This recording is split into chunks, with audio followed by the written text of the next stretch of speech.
Good morning class.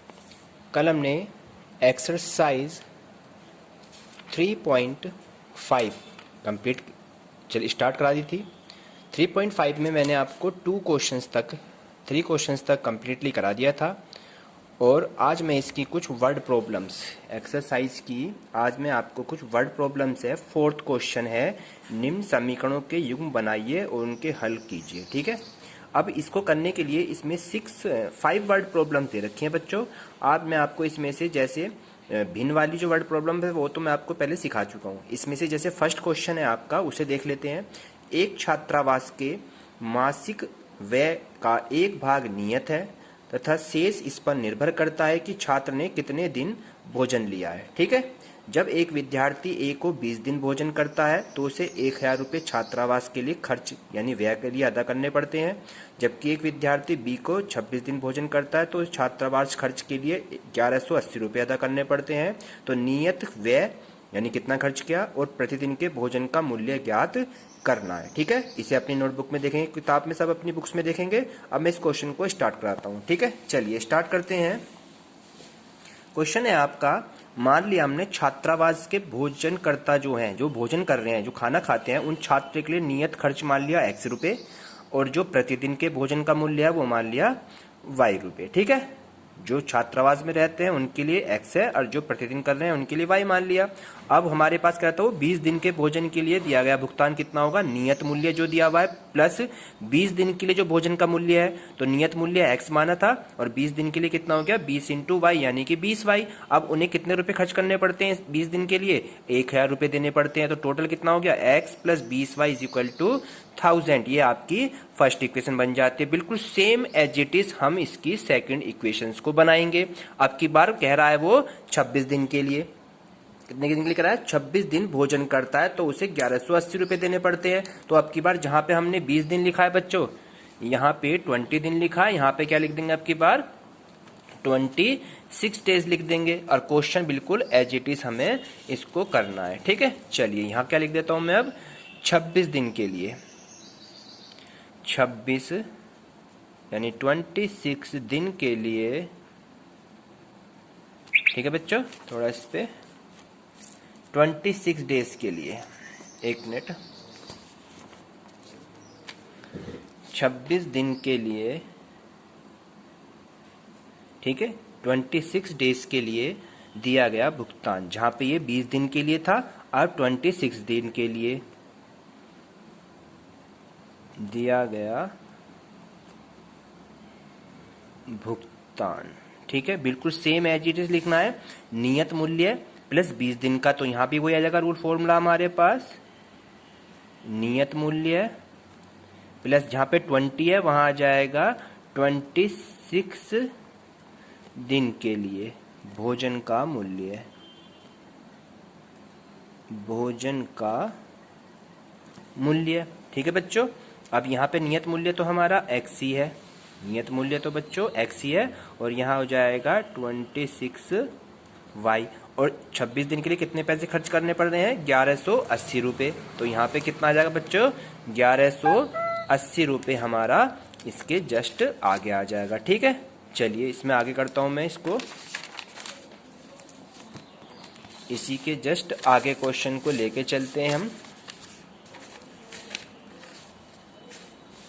1180 दोनों का जो टोटल खर्चा आ रहा है इस पे कितना रुपए आ रहा है 1180 रुपये। ठीक है, चलिए लिखेंगे। तो 1100 बी को खर्च करने पड़ते हैं, विद्यार्थी बी को,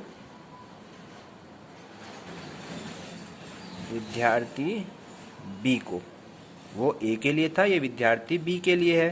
तो विद्यार्थी बी को 26 दिन के लिए, 26 दिन के लिए,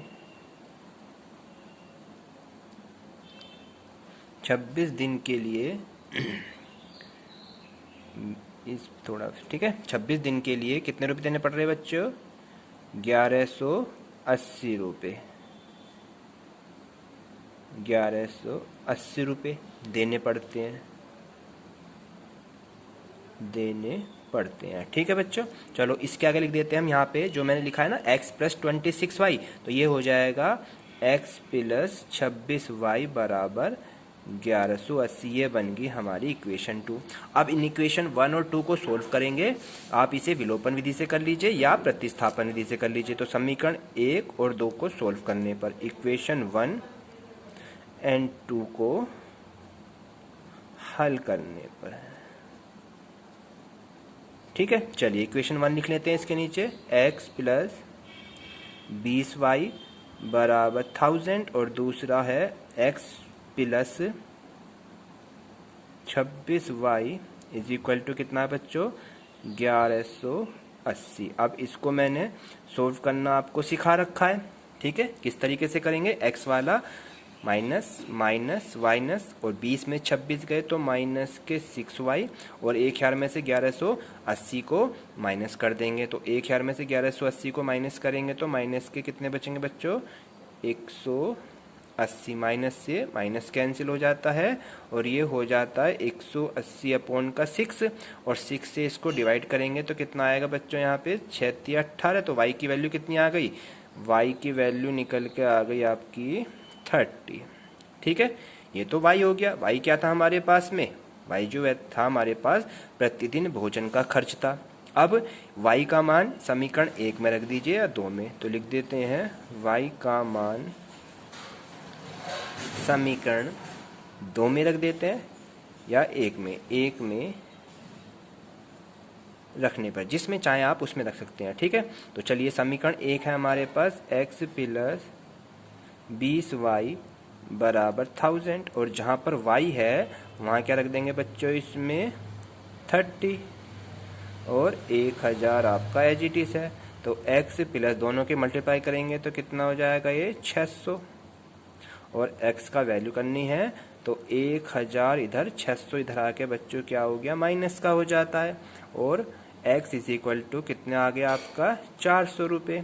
तो x क्या था, छात्रावास का नियत खर्च जो है 400 रुपये। ये तो है छात्रावास का नियत व्यय, कितने रुपए, 400 रुपये। और जो y बराबर 30 है ये प्रतिदिन भोजन का व्यय है, प्रतिदिन भोजन का व्यय है 30 रुपीज़। तो डेली का भोजन 30 रुपये का मिलता है और छात्रावास का जो नियत खर्चा है वो 400 रुपये है। इस तरीके से इसका आपका मैंने फर्स्ट क्वेश्चन करा दिया है। सेकंड क्वेश्चन आपको अपने आप करना है क्योंकि वो भिन्न वाला क्वेश्चन है। सेकंड में भिन्न वाला क्वेश्चन है बच्चों, मैंने कराया था कि इसके अंश में 1 घटा देना x बटे वाई में से और बराबर में 1/3।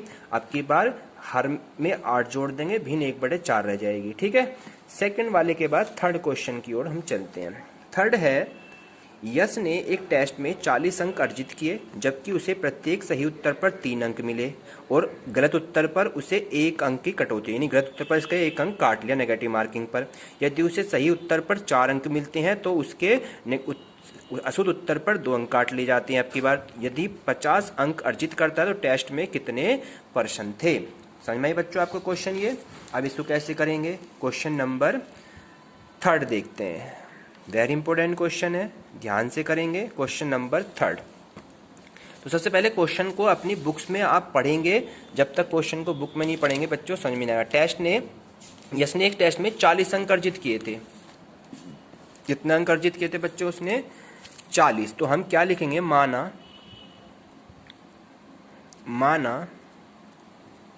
यश ने टेस्ट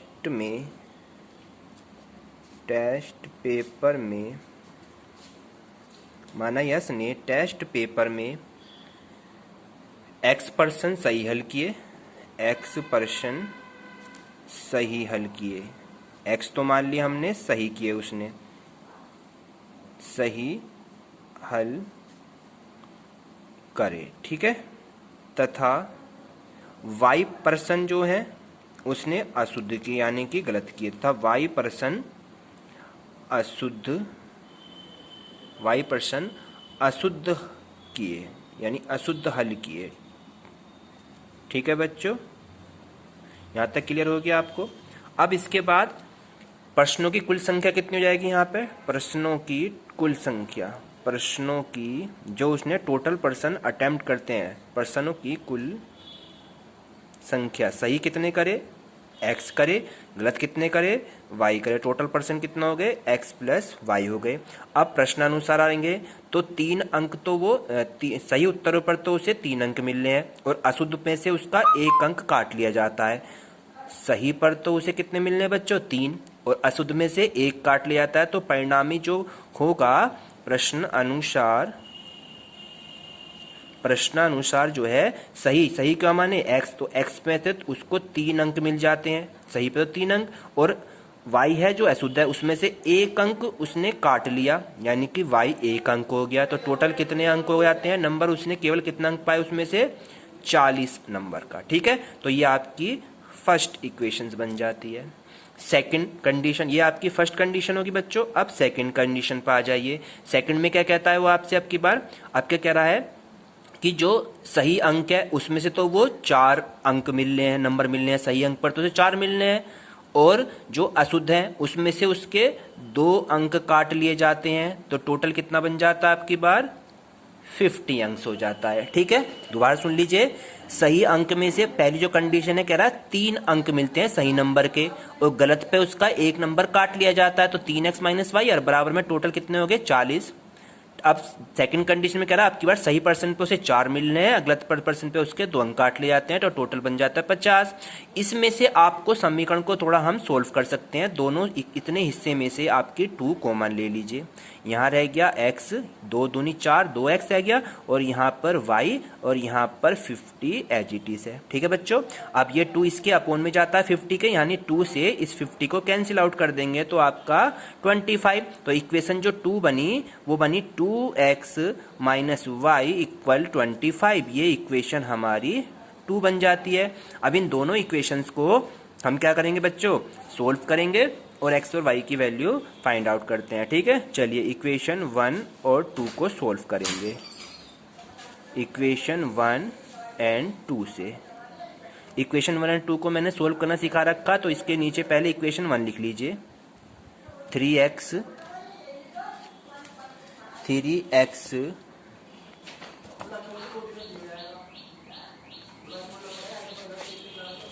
ठीक है, यहाँ लिख लेते हैं बच्चों।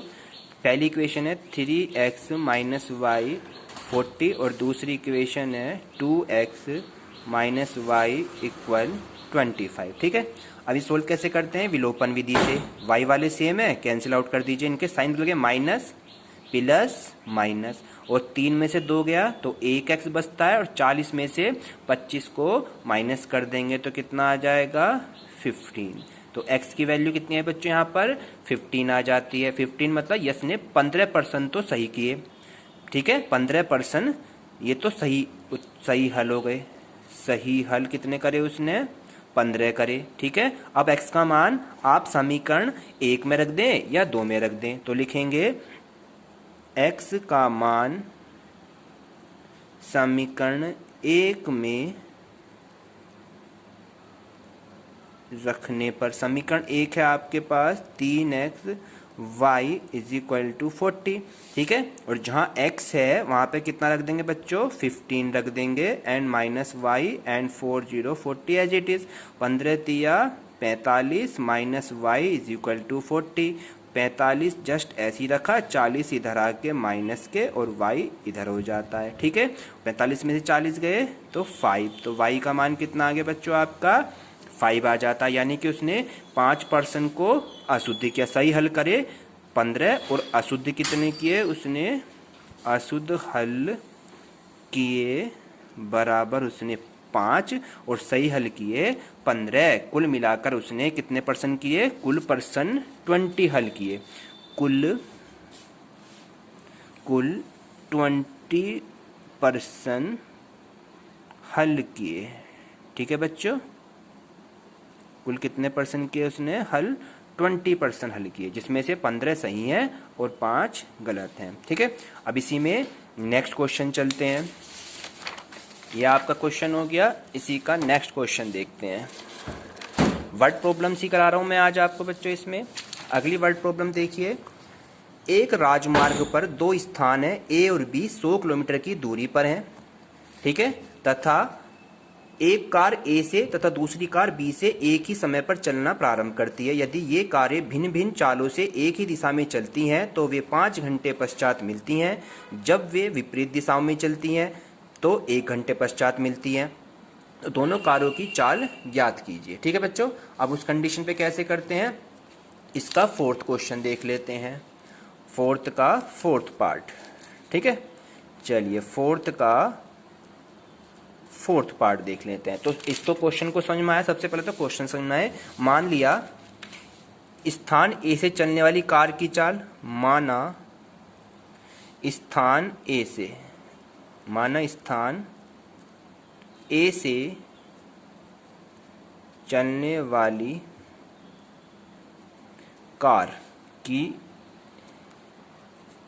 चाल तो ले ली हमने कितनी बच्चों, x किलोमीटर प्रति घंटा, जो स्थान ए से चल रही है।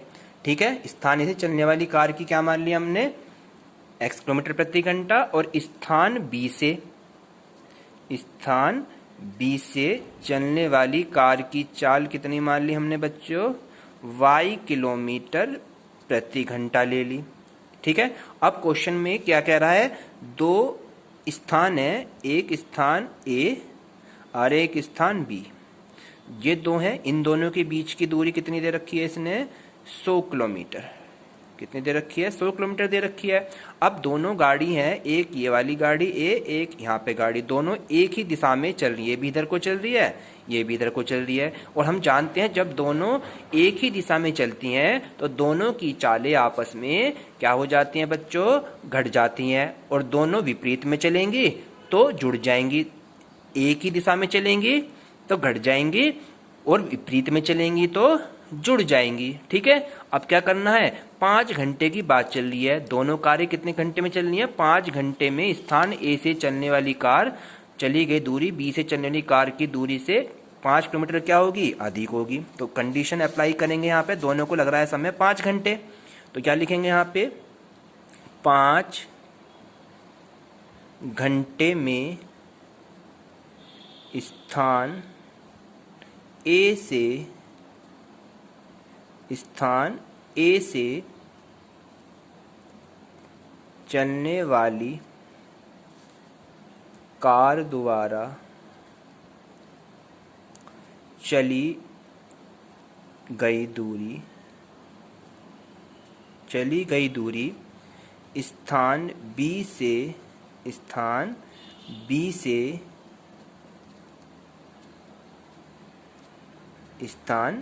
से चलने वाली